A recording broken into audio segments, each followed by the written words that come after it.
Let's talk about my COVID protection plan and how I formulated it. First, you got to understand that the CDC puts out guidelines for the safe and healthy practice of all dental offices. And we've always exceeded those guidelines in every year that I practice dentistry, so this time is no different. So when the coronavirus came by, they said, hey, we're going to change up the guidelines a little bit.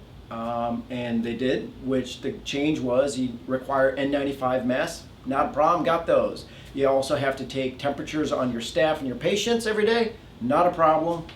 And you have to make social distancing rules and regulations, which my staff will go over with you. Now, that's basically all I had to do. Actually, that wasn't hard to do, all right? Now, then I decided, like, how do I want to exceed that? Because that's the bare minimum. And the bare minimum does not work with me in anything I do. I think you guys know that about me. So I decided to make a little plan that I think it'll work out really good. And this is what I ended up doing.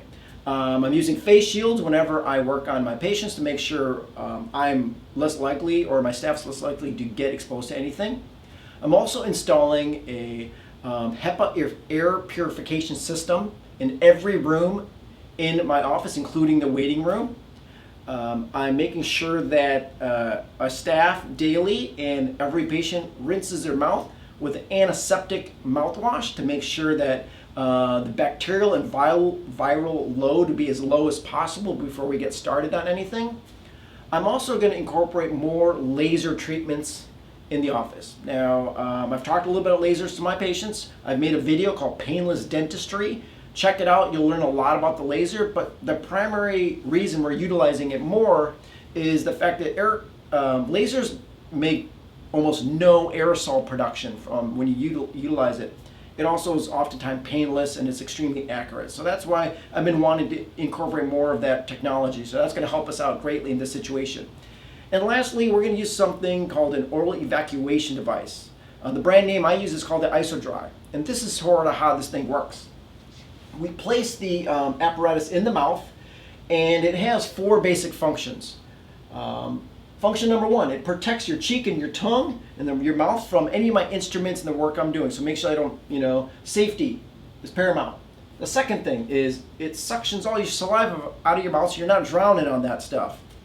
Third, it rests your jaw on a nice soft block so that way your jaw's, not in a lot of pain during and after the treatment. And fourth, which is now the most important part, reduction of aerosol production. So when I'm working on you and you didn't have this thing in your mouth, this is basically what's going to be happening. If you didn't have the apparatus in your mouth, the smoke represents aerosols, it's blowing this area and it's going everywhere. It's not in your mouth, it's going in the air, it's flowing around. That's not a good environment for you, me, or my staff. So that's why we're going to utilize this thing. And this is what it looks like when you turn it on. Okay? So you got it on and smoke's going, and that's basically what it looks like. It's going right in there. Aerosols straight down, not a problem. So the tremendous reduction of aerosols is what's going to actually, that's the number one thing we can do right now for reduction of transmission of the virus, is reducing aerosol transmission. And this thing right here is going to be beneficial. The greatest benefit we can really do in the office is this thing. So that's my plan. If you has any questions or concerns, feel free to call us. I am excited to see you guys again. I really miss you a lot. And I think we work together on this thing and we'll be just fine. So that's my COVID protection plan.